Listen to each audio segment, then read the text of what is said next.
আজ আমরা দেখতে চলেছি একটি অসাধারণ ফ্যান্টাসি অ্যাডভেঞ্চার মুভির গল্প, যার নাম হল আয়রন হান্স। রূপকথার গল্প তো আমরা কম বেশি সবাই পছন্দ করি, তাই আজকের এই গল্পটিও রূপকথার উপর ভিত্তি করে তৈরি করা হয়েছে, যেখানে ওকোলা হামা রাজ্যে রয়েছে এক ভয়ঙ্কর বন, যেখানে একবার কেউ গেলে সে আর কখনো ফিরে আসে না। সেই বনের গভীরে আছে এক অদৃশ্য শক্তি, যার রহস্য লুকিয়ে আছে এক জাদুকরী পুকুরে।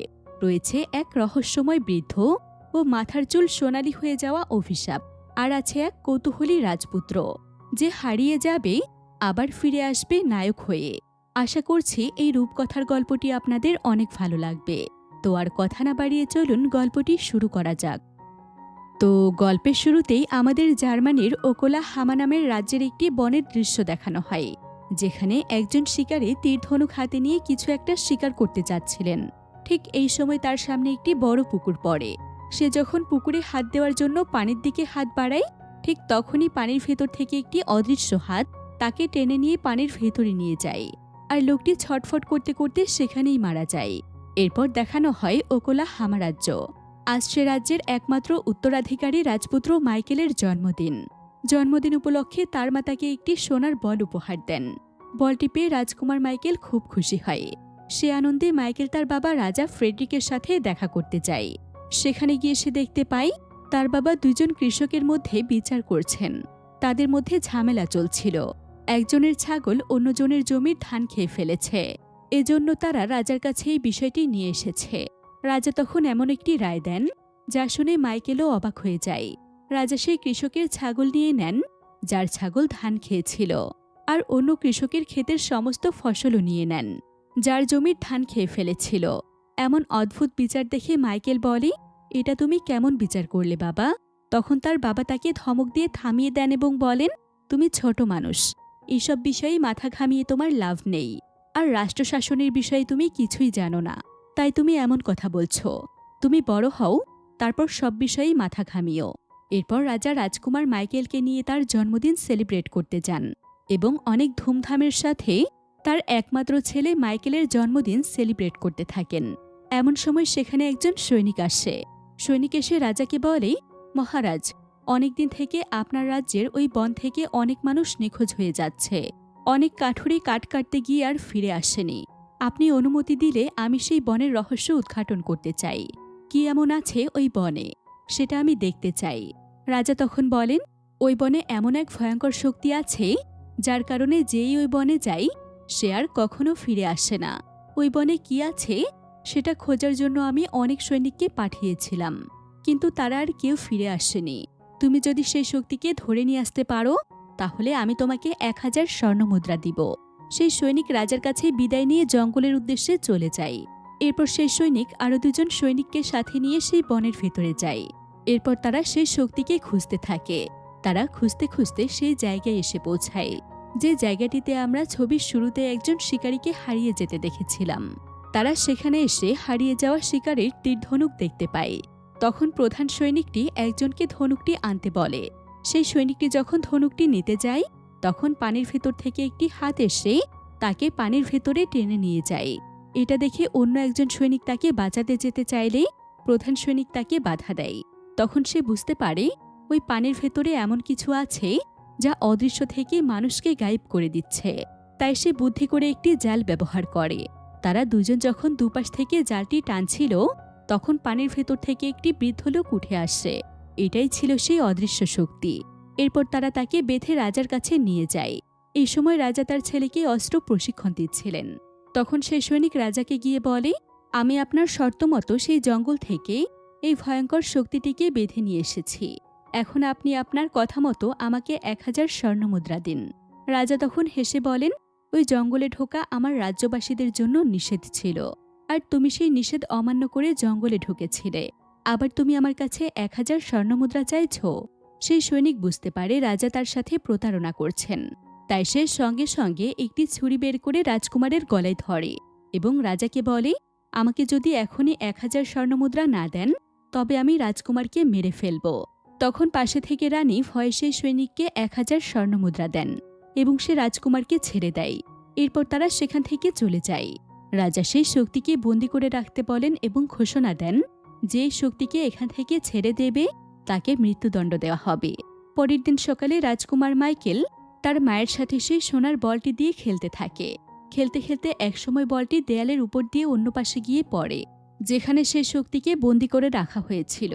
রাজকুমার যখন তার বলটি নেওয়ার জন্য তার কাছে যায়, তখন রাজকুমার তাকে জিজ্ঞেস করে, তুমি কে, আর কেনই বা তুমি নিরীহ মানুষদের নির্মমভাবে মেরে ফেলতে? তখন সেই বুড়ো তার প্রশ্নের জবাবে বলে, আমি সেই বনের রক্ষাকর্তা। মানুষ বনে গিয়ে নির্বিচারে গাছ কাটত আর নিরীহ পশু পাখিদের শিকার করত। আমি তাদের হাত থেকে আমার বনের গাছপালা ও পশু পাখিদের রক্ষা করতাম। এরপর রাজকুমার তার সেই সোনার বলটি ফেরত চাইলেই সেই বুড়ো লোকটি বলে, তুমি আমাকে খাঁচা থেকে মুক্ত করে দিলে আমি তোমার বল তোমাকে ফেরত দিব। এটা শুনে রাজকুমার বলে, আমি তোমাকে কিছুতেই এই খাঁচা থেকে মুক্ত করতে পারি না, কারণ যে তোমাকে এখান থেকে মুক্ত করবে তাকে ফাঁসি দেওয়া হবে। এরপর রানী রাজকুমারকে ডাকলে রাজকুমার বলটি না নিয়ে তার মায়ের কাছে ফিরে যায়। সেদিন রাতে দেখা যায় সবাই যখন ঘুমিয়ে পড়ে, রাজকুমার একা একা আবার সেই বুড়োর কাছে আসে। এবার সে তাকে একটি আপেল খেতে দিয়ে বলে, আমি তোমাকে আপেল খেতে দিচ্ছি, তুমি আমাকে এখন বলটি ফেরত দাও। সেই বন্দি লোকটি আবার বলে, তুমি যদি আমাকে খাঁচা থেকে বের করো তবে আমি তোমার বল তোমাকে ফেরত দিব। রাজকুমার তখন বলে, এই খাঁচার চাবি তো আমার কাছে নেই, এই চাবি আছে বাবার কাছে। তখন বুড়ো লোকটি বলে, তোমার বাবার কাছ থেকে সেই চাবিটি লুকিয়ে নিয়ে এসো এবং আমাকে এখান থেকে মুক্ত করো, আর তোমার বল তুমি নিয়ে যাও। রাজকুমার মহা চিন্তায় পড়ে যায়, কেননা বলটি তার কাছে খুবই প্রিয় ছিল। সে যে কোনোভাবে সেই বলটি ফিরে পেতে চায়। পরের দিন সকালে রাজা এবং রানী শিকারে বের হন এবং রাজকুমারকে তাদের এক বিশ্বস্ত দাসীর কাছে রেখে যান। যাওয়ার আগে রানী বারবার রাজকুমারকে বলেন, কোনো ধরনের দুষ্টামি করবে না, আর আমরা সন্ধ্যার আগে ফিরে আসব। এদিকে ডেভিড তার বাবার কাছ থেকে চাবিটি চুরি করে নেয় সেই বৃদ্ধ লোকটিকে মুক্ত করার জন্য। এরপর রাজা রানী চলে গেলে যে দাসীর কাছে রাজকুমারের দায়িত্ব দেওয়া হয়েছিল সে ঘুমিয়ে পড়ে, আর সে সুযোগে ডেভিড সেই খাঁচার কাছে যায় এবং বৃদ্ধ লোকটিকে সেখান থেকে মুক্ত করে দেয়। তাকে মুক্ত করার পর সেই বৃদ্ধ লোকটি বাইরে আসে এবং রাজকুমার ডেভিডকে সাথে নিয়ে জঙ্গলের উদ্দেশ্যে রওনা দেয়। সেখানে থাকা সৈন্যরা তাকে বাধা দিতে চাইলে সে সবাইকে মেরে রাজকুমার ডেভিডকে নিয়ে জঙ্গলের দিকে রওনা দেয়। এদিকে রাজা রানী যখন শিকার থেকে ফিরে এসে রাজকুমারকে দেখতে পায় না, তখন তারা রাজকুমারকে খুঁজতে থাকে। একসময় যখন তারা দেখে যে সেই বন্দি বৃদ্ধ লোকটি আর নেই, তখন তারা বুঝতে পারে সেই লোকটি হয়তো রাজকুমারকে অপহরণ করে নিয়ে গিয়েছে। আর রানী যখন রাজকুমারের সেই হারানো বলটি দেখতে পান, তখন তিনি আরও নিশ্চিত হন ওই বন্দি লোকটি রাজকুমারকে অপহরণ করে নিয়ে গিয়েছে। রাজকুমারকে অপহরণ করে নিয়ে যাওয়ার পর রাজকুমার সেই বৃদ্ধটিকে জিজ্ঞেস করে, তুমি আমাকে তোমার সঙ্গে জঙ্গলে নিয়ে এলে কেন? তখন সেই বৃদ্ধ তাকে জানায়, আমি যদি একা তোমাকে ওই রাজপ্রাসাদে রেখে আসতাম তাহলে আমাকে ছেড়ে দেওয়ার অপরাধে তোমার বাবা তোমাকে মৃত্যুদণ্ড দিত, তাই আমি তোমাকে আমার সঙ্গে করে নিয়ে এসেছি। এরপর রাজকুমার একাকী বনের চারদিকে ঘুরতে থাকে। এই প্রথম সে রাজপ্রাসাদের বাইরে মুক্ত বাতাসে চারপাশ দেখে অভিভূত হয়। তখন সে বৃদ্ধ লোকটি তাকে একটি ছোট্ট দিঘির কাছে নিয়ে গিয়ে বলে, আজ থেকে তোমার দায়িত্ব হচ্ছে এই দিঘিটি পাহারা দেওয়া, আর ভুল করেও এর পানি তুমি স্পর্শ করবে না। এই বলে সে বৃদ্ধ লোকটি সেখান থেকে অদৃশ্য হয়ে যায়। রাজকুমার তার জন্য অনেকক্ষণ ধরে অপেক্ষা করতে থাকে, কিন্তু সে আর ফিরে আসে না। রাজকুমার অপেক্ষা করতে করতে একসময় তার মনে কৌতূহল জাগে ওই ছোট্ট পুকুরের পানিতে কি আছে। সেটা দেখার জন্য সে পানিতে একটি আঙুল দেয়। পানি স্পর্শ করার সঙ্গে সঙ্গেই তার সেই আঙুলটি সোনাতে পরিণত হয়। সঙ্গে সঙ্গে সেই বৃদ্ধ লোকটি সেখানে এসে তাকে সাবধান করে বলে, আমি তোমাকে নিষেধ করেছিলাম এই পানি তুমি ভুলেও স্পর্শ করবে না, কিন্তু তুমি আমার কথা শোনোনি। তখন মাইকেল তাকে অনুরোধ করে বলে, সে ইচ্ছাকৃতভাবে এটা করেনি, ভুল করে সে এটা স্পর্শ করেছে। এটার জন্য সে বৃদ্ধের কাছে ক্ষমা চায়। বৃদ্ধ তাকে ক্ষমা করে দিয়ে তার আঙুলে একটি মোজা পরিয়ে দেয় এবং সবার থেকে সেই আঙুলকে আড়ালে রাখতে বলে, আর এই পুকুরের ক্ষমতা সম্পর্কে কাউকে কিছু বলতে নিষেধ করে। পরের দিন আবারও সেই পুকুরে পাহারা দেওয়ার সময় রাজকুমার ডেভিড ঘুমিয়ে পড়ে, আর তার চুল গিয়ে পড়ে সেই পানিতে। আর তার চুল পানিতে পড়ার সঙ্গে সঙ্গে তার চুল সোনার হয়ে যায়। আবারও আগের দিনের মতো সেই বৃদ্ধ সেখানে আসে এবং রাজকুমার তাকে আবারও অনুরোধ করে বলে, সে ইচ্ছাকৃতভাবে এটা করেনি, সে ঘুমিয়ে গিয়েছিল, আর ঘুমের কারণে ভুল করে তার চুল সেই পানিতে পড়েছে। সে বৃদ্ধ তাকে আবারও ক্ষমা করে দেয়। তখন রাজকুমার বলে, এই বনে থাকতে থাকতে সে বোরিং হয়ে যাচ্ছে, তাই সে এখান থেকে চলে যেতে চায়। তখন সে বৃদ্ধ বলে, তুমি যদি তোমার রাজ্যে ফিরে যাও তাহলে তোমার বাবা আমাকে ছেড়ে দেওয়ার কারণে তোমাকে মৃত্যুদণ্ড দেবে, তাই এই বনে থাকাই তোমার জন্য ভালো হবে। তখন রাজকুমার ডেভিড বলে, আমি আমাদের রাজ্যে ফিরে যাব না, আমি অন্য কোনো রাজ্যে যাব, আর সেখানে কেউ আমাকে চিনবে না। সে বৃদ্ধ লোকটি তাকে যাওয়ার অনুমতি দেয়, আর যাওয়ার আগে বলে, তুমি সবসময় মাথায় টুপি দিয়ে রাখবে, তোমার ওই চুলের গোপন রহস্য কারো কাছে বলবে না, আর কখনো কাউকে এই পুকুর সম্পর্কে কিছু বলবে না। রাজকুমার তাকে কথা দেয় সে কোনোদিন কাউকে পুকুর সম্পর্কে বলবে না, এবং যাওয়ার আগে বৃদ্ধ এটাও বলে, কখনো যদি তোমার আমার সাহায্যের প্রয়োজন হয় তাহলে তুমি এই পুকুরের ধারে এসে 3 বার আমার নাম ধরে ডাকবে, তাহলে আমি তোমার সামনে চলে আসব। এরপর সে বৃদ্ধ লোকটি আবারও সেই পুকুরে ডুব দেয়। এরপর কেটে যায় বেশ কিছু বছর। রাজকুমার ডেভিড আর ছোট বালক নেই, সে এখন বেশ বড় হয়েছে এবং পথে ঘাটে মানুষ হয়েছে। এমন সময় দেখা যায় এক জায়গায় উচ্ছিষ্ট খাবার ফেলে দেওয়া হচ্ছে, আর সেখান থেকে ডেভিড খাবার কুড়িয়ে নিয়ে খাচ্ছে। তখন এক লোক ডেভিডকে এ অবস্থায় দেখে তার প্রতি তার অনেক মায়া হয়। সে ডেভিডকে বলে, তুমি চাইলে আমার সাথে কাজ করতে পারো, আমি বাল্টিক রাজ্যের রাজার বাবুর্চি, তুমি চাইলে আমার সহযোগী হয়ে কাজ করতে পারো। অসহায় ডেভিড সঙ্গে সঙ্গে রাজি হয়ে যায়। এর পরের দৃশ্যে দেখা যায় সে বাবুর্চির সাথে রাজার জন্য স্যুপ রান্না করছে, আর ডেভিড সেই স্যুপে কিছু গাছের পাতা ছিটিয়ে দেয়, এতে স্যুপের স্বাদ কয়েক গুণ বেড়ে যায়। তখন বাবুর্চি স্যুপটি টেস্ট করে বলে, তুমি এতে কিসের পাতা মিশিয়েছ, যার কারণে সাধারণ একটি স্যুপের স্বাদ এত দ্বিগুণ বেড়ে গেল।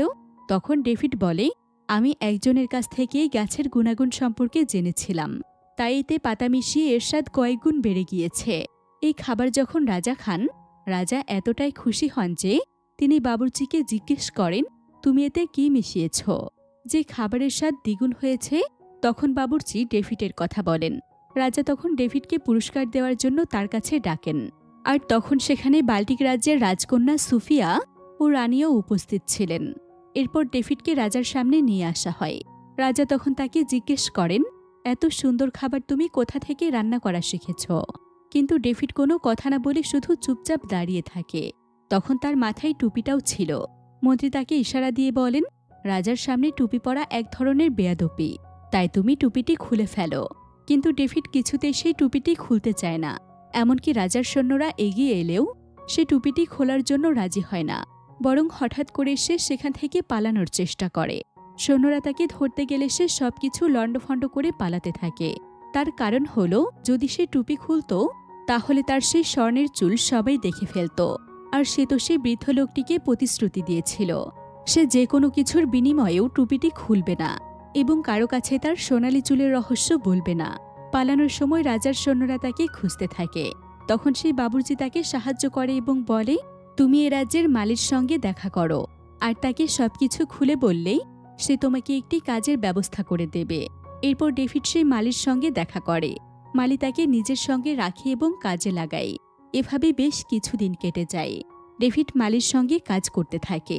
একদিন ডেভিড কাজের ফাঁকে বিশ্রাম নেওয়ার জন্য মাথা থেকে সেই টুপিটি খুলে রাখে। তখন সূর্যের আলো এসে তার সোনালি চুলে পড়ে, আর এক ধরনের কিরণ তৈরি হয়, আর সে আলোর ঝলক গিয়ে পড়ে রাজকুমারীর জানালায়। রাজকুমারী তখন দেখতে পাই আলোটি ডেভিডের চুল থেকে আসছে। সে সঙ্গে সঙ্গে একজনকে পাঠিয়ে ডেভিডকে তার জন্য ফুল নিয়ে আসতে বলে। ডেভিড রাজকুমারীর কথা মতো ফুল নিয়ে যায়। তখন রাজকুমারী তাকে বলে, আমার জন্য প্রতিদিন নিয়ম করে ফুল নিয়ে আসবে, আর এর বিনিময়ে আমি তোমাকে স্বর্ণমুদ্রা দিব। কিন্তু ডেভিড বিনীতভাবে বলে, আমি আপনাদের মালি, তাই ফুলের জন্য আমাকে কোনো স্বর্ণমুদ্রা দিতে হবে না। এরপর ধীরে ধীরে দুজনের মধ্যে ভাব হয়ে যায়। ডেভিড প্রতিদিন নিয়ম করে তার জন্য ফুল নিয়ে আসতে থাকে। একদিন রাজকুমারী মজা করে তার মাথা থেকে টুপিটি খুলে নেয়। সঙ্গে সঙ্গে তার সোনালি চুল প্রকাশ পায়। তখন ডেভিড রাজকুমারী সুফিয়াকে সব ঘটনা খুলে বলে, কিভাবে এক বৃদ্ধের জাদুর পানির কারণে তার চুল এমন সোনালি হয়েছে। তবে সে যে রাজপুত্র সেই কথা সুফিয়ার কাছে গোপন রাখে। এভাবেই আরও কিছুদিন কেটে যায়। এরপর হঠাৎ করেই ওই রাজ্যে আক্রমণের জন্য একদল সৈন্য প্রস্তুত হতে থাকে। এটা নিয়ে বাল্টিক রাজ্যের রাজা গভীর চিন্তায় পড়ে যান, কারণ শত্রুরা ছিল অত্যন্ত শক্তিশালী এবং তাদের প্রতিহত করা ছিল সবচেয়ে কঠিন বিষয়।